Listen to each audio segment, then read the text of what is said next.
Hello guys, कैसे हैं आप लोग। मैं उमित तलडा, आपका फ्रेंड फिलोसोफर एंड गाइड। स्वागत है आपका मेरे यूट्यूब चैनल पे। चलिए, तो काफ़ी बच्चों से मेरी बातचीत हो रही है और एक बहुत बड़ी गलती वो कर रहे हैं, ठीक है। तो उससे रिलेटेड ही मैं आपको गाइड करने आया हूँ, थोड़ी सी फटकार लगाने आया हूँ कि यार गलतियाँ रिपीट मत करो, ठीक है। तो कुछ बच्चे क्या कर रहे हैं, कुछ बच्चे मतलब हो सकता है सेल्फ स्टडी वाले बच्चे हों, ठीक है, कोई भी बच्चे हो, कोई फ़र्क नहीं पड़ता। मतलब बच्चों को खुद सेल्फ इवैल्यूएट करना ही नहीं है, उनको इंस्ट्रक्शंस लेने की आदत हो गई है कि बस ये टीचर मुझे कुछ बताएगा, मैं वो करूंगा और पास हो जाऊंगा। मतलब उनको खुद से कुछ करना ही नहीं है। मेहनत आप कर रहे हो, मैं वो मना नहीं कर रहा, पर सबसे जो इंपॉर्टेंट चीज़ है, आप देखो फेल हुए हो। काफ़ी बच्चे तो ये तक मानने को रेडी नहीं है कि उनकी कुछ कंसेप्चुअल क्लैरिटी में प्रॉब्लम हो सकती है। उनको लगता है कि उनकी पूरी क्लैरिटी है, और मार्क्स देखो तो 40 के भी नीचे। मतलब result should be an eye opener, मुझे ऐसा लगता है result should be an eye opener. चलो आपको टेस्ट सीरीज में कम मिले, ठीक है, अरे पर मेन पेपर में, जब मैं अपने सब्जेक्ट्स की बात कर रहा हूं, सीएमए एफएम इतना चिल्लर पेपर था, इतना चिल्लर पेपर था, मैं बता नहीं सकता कि मेरे 50 से ज्यादा एग्जाम्पशंस आ गए, मैं और क्या बोलूं। आप खुद सोच सकते हो कि कितना चिल्लर पेपर था। और स्टिल मेरे भी कुछ बायर्स को 40 से लेके 50 के बीच में काफ़ी बच्चों को है, वो 50 क्रॉस नहीं कर पाए, या इवन कुछ बच्चों को 40 के भी नीचे। तो ऐसे बच्चों को भी मैं कहना चाहूँगा कि अब सुधर जाओ। आप जब तक एक्सेप्ट नहीं करोगे ना कि आप में कुछ खामी है, कुछ प्रॉब्लम है, तब तक आप रास्ता ही नहीं निकाल पाओगे।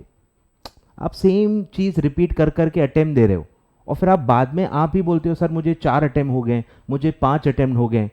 आपने खुद अपने अटेम्प्ट की वैल्यू नहीं की है, तो आप किसी और से कुछ एक्सपेक्टेशन मत रखो। पहले आप खुद अपने एक अटेम्प्ट की वैल्यू करो।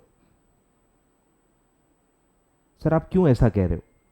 क्योंकि काफ़ी बच्चों ने एक रूटीन बना लिया है कि फेल हो गए, चलो फिर से रिवाइज करते हैं, फिर से पढ़ते हैं, फिर से अटेम्प्ट देके देखते हैं। मतलब उनको अभी भी लक फैक्टर पे ही डिपेंड करना है। किसी ने मुझसे ये नहीं कहा कि सर मैंने एनालाइज किया, मैंने गहरा चिंतन किया और मुझे पता चला कि मेरे ये प्रॉब्लम्स हैं और अब मैं इस पे काम करने वाला हूं। ऐसा मुझे एक भी बच्चे ने नहीं कहा। मैंने डजन्स ऑफ स्टूडेंट से 1 to 1 बात की है अलग अलग प्लेटफॉर्म्स पे, मुझे एक भी बच्चे में ऐसा एटीट्यूड नहीं दिखा। मैं एटीट्यूड माइंडसेट की बात कर रहा हूं कि अगर आपको 40 के नीचे है, ठीक है, मैं 40 के ऊपर वालों को कुछ भी नहीं कह रहा, अगर आपको 40 के ऊपर है तो यस आप स्ट्रांग हो। लक फैक्टर भी होता है, मैं आपको पहले भी बता चुका हूँ। एग्रीगेट में काफ़ी बच्चे फेल हुए हैं, सब में 40-40 हैं, तो आप में कोई कोई बड़ी वीकनेस नहीं होगी। पर अगर आपको 40 से भी नीचे हैं, 30 से भी नीचे हैं, और अगर आप ये मानने को भी रेडी नहीं हो कि आप में कुछ प्रॉब्लम है, आपका कवरेज थोड़ा कम रहा होगा, आपने राइटिंग प्रैक्टिस नहीं की होगी, या आपने हल्के में ले लिया होगा सब्जेक्ट को, thinking that it is an MCQ subject, तो ये एक्सेप्ट करो। बच्चे क्या कर रहे हैं, बस टीचर्स 10-12 टीचर्स हैं, सबको मैसेज कर रहे हैं, सबके वीडियो पे कमेंट कर रहे हैं, बस कोई मेरे को टाइम टेबल दे दो, मुझे कुछ ये बता दो। अरे भाई, आपको हम जानते हैं क्या? आप हमको जानते हो, पर हम आपको नहीं जानते। मुझे नहीं पता आपने मेरे कितने वीडियोस देखे, क्या स्किप किया है, कितना पढ़ा है, कितना नहीं पढ़ा है, आपको कितना समझा, कितना नहीं समझा, क्या मटेरियल आप फॉलो कर रहे हो, कौन से चैप्टर आपने छोड़ दिए, कौन से कंसेप्ट आपके वीक हैं, मुझे क्या पता। मतलब इतनी बड़ी गलती कैसे कर सकते हो आप? कोई भी रैंडम टीचर से, इंक्लूडिंग मी, कोई भी रैंडम टीचर से आप सर बता दो हमको क्या करना है, अरे आपको बिना जाने हम कैसे कुछ सजेशन दे सकते हैं? कैसे वो सही हो सकता है? आप सोच के देखो। अगर कोई आपको सिर्फ आपके मार्क्स देख के बता दे कि आपको क्या करना चाहिए, तो आपको उस पर सवाल खड़ा करना चाहिए, क्योंकि हम सिर्फ अंदाजा लगा सकते हैं। एक्चुअल आपका क्या प्रॉब्लम है तो आपको खुद ही इवैल्यूएट करना पड़ेगा। ये काम आप डेलीगेट नहीं कर सकते। मैं इसी बात से बस परेशान हूं। अरे आप अपने आप को जानते हो ना, हम आपको कैसे जानेंगे यार? ऑनलाइन इंडस्ट्री में मुझे बताओ, इतने सारे बच्चे हैं, हमको क्या पता आपने क्या प्रिपेयर किया है, क्या नहीं किया है, कितने वीडियोस देखे हैं, कितने वीडियो स्किप किए हैं। अगर हर बच्चे ने सारे वीडियो देखे होते तो हर वीडियो के मेरे व्यूज सेम होते ना। क्यों कुछ के 10,000 है, कुछ के 18,000 है, कुछ के 20,000 है। मतलब कुछ कुछ वीडियोस काफी बच्चों ने नहीं देखे हैं। प्रैक्टिकल सीरीज है, 2,000, 4,000, 6,000, 8,000, 10,000 के ऊपर व्यू ही नहीं है। मतलब काफी बच्चों ने वो नहीं देखी है। आ रहा है कुछ समझ में? तो मुझे नहीं पता आपके वीकनेसेस क्या हैं, आपने क्या चैप्टर छोड़ के गए, कहां कहां आपको जर्नल एंट्री तक नहीं आती, कहां कहां आपको लेजर बनाते नहीं आता। तो ये चीज है, आप किसी और पे डेलीगेट नहीं कर सकते कि सर आप बताओ, सर आप बताओ। अबे मैं कैसे बताऊं, मैं कैसे बताऊं? पागल तो नहीं हो गए हो? ये चीज तो आपको खुद बैठ के इवैल्यूएट करनी पड़ेगी। मतलब लोग एक दिन लेके बैठ के सेल्फ एनालाइज भी नहीं करना चाहते हैं और उनको पास होना है। मुझे कुछ भी करना है सर, दिसंबर में पास होना है, पर मैं एक दिन बैठ के सेल्फ इवैल्यूएट नहीं कर सकता। ये फिर कुछ भी करने का क्या मतलब है? फिर बेवकूफ समझाए। जो आप चीजें कहते हो ना, यू शुड मीन इट, कि कुछ भी कर सकते हो मतलब कुछ भी कर सकते हो। फिर अगर मैं आपसे कह रहा हूं कि एक दिन बैठो, सेल्फ इवैल्यूएट करो, इंडेक्स लेके बैठो, देखो आपको क्या क्या नहीं आता, उसमें आपकी जान निकल रही है। नहीं सर आप बता दो, मैं बस कर लूंगा। अरे ये ऐसे थोड़ी होता है भाई, एक डायरेक्शन का एक इंपॉर्टेंस होता है। जो ट्रेन मिली चढ़ गए सर, हम पहुंच ही नहीं पाए। अरे तो कैसे पहुंचोगे, पागल थोड़ी हो तुम। तो प्लीज ये चीजों का ध्यान दो। बहुत बेसिक बातें मैं कर रहा हूं, मतलब एग्जीक्यूटिव प्रोफेशनल लेवल पे ये बातें करना मुझे बहुत अजीब लग रहा है। 11th है, 12th है, ईईटी वाले बच्चे हैं, ठीक है बच्चे हैं अभी भी वो। आप बच्चे नहीं हो यार, 4-4 5-5 अटेम्प्ट दे चुके हो। आपको अगर मैं इतनी बेसिक चीज बता रहा हूं, मतलब क्या बोलूं मैं। तो मैं ये वीडियो क्यों रिकॉर्ड कर रहा हूं? मैं बस आपसे एक वादा चाहता हूं, जितने भी बच्चे फेल हुए हैं, 40 के नीचे लाए हैं, रिस्पॉन्सिबिलिटी लो, रिस्पॉन्सिबिलिटी लो सेल्फ एनालाइज करने की। और जब वो लिस्ट बन जाएगी, वो लिस्ट दिखा के टीचर से पूछो, किसी भी टीचर से पूछो। I am not talking about my self, मेरे से तो दूर ही रहो अच्छा रहेगा, क्योंकि मैं सच्चाई बताता हूं भाई, और फिर वो हजम नहीं कर पाते काफी बच्चे, डिसलाइक करते हैं, अनसब्सक्राइब कर देते हैं। बहुत ही अच्छी बात लगती है, जैसे वो जर्म्स हम अपने शरीर से निकालते हैं ना, फैट और जो भी अनवांटेड चीजें जैसे अपने शरीर से अपन निकालते हैं, वैसे ही मेरे यूट्यूब चैनल से भी ऐसे लोग निकलते रहते हैं। और ये एक्चुअली अच्छी बात है, मेरे यूट्यूब चैनल की हेल्थ जो है ना वो इंप्रूव होते जा रही है। मुझे कभी बुरा नहीं लगता, बहुत खुश होता हूं मैं। चलो अनसब्सक्राइब हो गए, चलो इस दिन में सब्सक्राइबर कम हो गए, अरे बहुत अच्छी बात है। भुगत रहते बेचारे मेरे को, आगे चल के अच्छे टीचर को फॉलो करेंगे। मेरे को कभी किसी से कोई प्रॉब्लम नहीं रही है।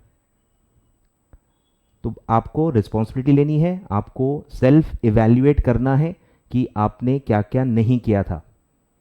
अगर आपने काफी चैप्टर ही नहीं किए थे, आपने पेपर ही पूरा नहीं छोड़ाया, लोगों ने पेपर ही 70 मार्क का लिखा है, फिर वो रो रहे हैं कि मेरे को 30 क्यों मिले। अबे तू 100 ही 70 का करेगा तो कितना मिलेगा? 70 में से 70 चाहिए तेरे को, मतलब क्या एक्सपेक्टेशंस है? रिटर्न पेपर्स में ऐसे ही होता है भाई। आपकी हैंडराइटिंग देखो, आपकी ग्रामर देखो, आपकी सब देखो तो सही, आप क्या कहां स्टैंड करते हो। थोड़ा रियलिस्टिक एक्सपेक्टेशंस रखो, ठीक है, तो आप थोड़ा सा सही डायरेक्शन में जाओगे, ठीक है। तो आपको रिस्पॉन्सिबिलिटी लेनी है, आपको सेल्फ इवैल्यूएट करना है। 2 3 4 5 6 लंबी लिस्ट बनाओ कि आपने क्या क्या नहीं किया था, क्या क्या चैप्टर्स नहीं किए, क्या क्या कंसेप्ट्स नहीं किए, क्या क्या चीजें प्रॉपरली रिवाइज नहीं कर पाए। लोगों ने एक फुल सिलेबस पेपर भी नहीं दिया है और उनको पास होना है। मतलब मैं तो परेशान हो गया सोच के कि बिना एक फुल पेपर दिए आप कैसे एग्जाम में बैठ सकते हो, और आप कैसे ये कह सकते हो कि मैं अपने टाइम की वैल्यू करता हूं, मैं अपने करियर की वैल्यू करता हूं। टाइम निकालो भाई। अगर तुमको एक फुल सिलेबस टेस्ट देने की टाइम नहीं है तो एग्जाम ही मत दो, कोई फायदा नहीं है। इतनी सारी गलतियां करोगे पता भी नहीं चलेगा। मैं बता रहा हूं, फुल पेपर, एक फुल पेपर देना एग्जाम कंडीशन के हिसाब से 3 घंटे में एक पेपर देना इतना जरूरी है, जितना पढ़ाई करना है, जितना बेसिक कंसेप्ट क्लियर करना है, जितना पेपर में एक पेन लेके जाना जरूरी होता है ना, उतना टेस्ट सीरीज देना जरूरी होता है। लोगों ने एक फुल सिलेबस टेस्ट नहीं दिए, कंपनी लॉ की, जेआईजीएल की, एसबीईसी की, जो भी रिटर्न पेपर्स हैं, और उनको पास होना है। मतलब इससे अनरियलिस्टिक बात मैंने सुनी नहीं है, हजम ही नहीं हो रहा मेरे को कि बिना फुल सिलेबस टेस्ट दिए आप कैसे जा सकते हो। मतलब आपको पेपर टैकल कैसे करना है आपको पता ही नहीं है। आपको सीक्वेंस की आपने प्लानिंग नहीं की होगी, आपकी स्पीड आपको पता नहीं होगी कि आपका कितना सॉल्व हो पाएगा, क्या गलती आप करोगे आपको भी नहीं पता। तो सोचो कितनी बड़ी गलती आप कर रहे हो। और आई होप सब लोग आपको सच्चाई बताएं ताकि आप सही डायरेक्शन में जितनी जल्दी हो सके अपना डायरेक्शन बदलो। ठीक है, टाइम बहुत वेस्ट कर चुके हो आप, मुझे बताने की ज़रूरत नहीं है, डायरेक्शन बदलो। ठीक है, गाइडेंस और ये बहुत ज़रूरी होता है। मुझे जितने ज़्यादा बच्चों से बात करता हूँ तब पता चलता है कि यार मेरे गाइडेंस की सही में बहुत वैल्यू है।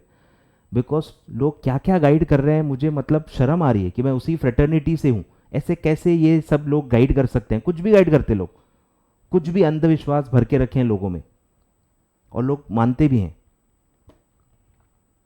तो प्लीज़ अपना माइंडसेट बदलो, बैठो, लिस्ट बनाओ और वो लिस्ट फिर मेरे को दो। लिस्ट बताओ कि हाँ सर ये नहीं किया है, अब बताओ मैं क्या करूं। लोग प्रॉब्लम ही नहीं बताते हैं, बस डॉक्टर समझ के बस कोई तो दवाई दे दो मेरे को, बस ये कर दो। अरे जब तक आप डिटेल्स नहीं बताओगे मैं आपको दवाई कैसे दूंगा, कोई भी दवाई दे दूं, समझ रहे हो। तो प्लीज़ सुधर जाओ, मैं बता रहा हूँ सुधर जाओ, इससे पहले कि घर वाले कहें कि यार ये तुम्हारे बस की नहीं है।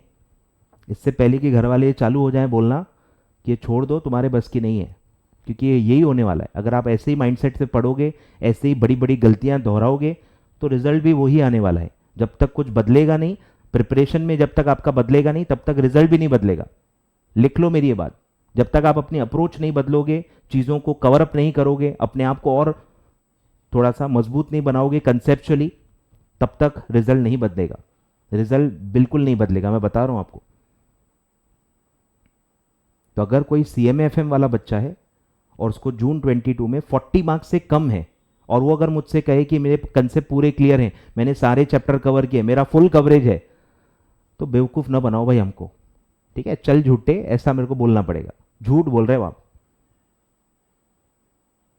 इतना इजी पेपर और अगर 40 से भी कम है, कोई बहुत बड़ा ब्लंडर आपने किया है जो आप ही आइडेंटिफाई कर सकते हो, किसी और पे जिम्मेदारी मत डालो। ये सेल्फ इवैल्यूएशन खुद को ही करना पड़ता है, इसलिए सेल्फ इवैल्यूएशन कहते हैं, क्योंकि खुद करना पड़ता है। ठीक है, तो करो, फिर टीचर से हेल्प मांगो तो बेटर गाइडेंस आपको मिलेगा, बेटर डायरेक्शन मिलेगा और कुछ फ्रूटफुल आप लाइफ में अचीव कर पाओगे। ठीक है, थैंक यू सो मच।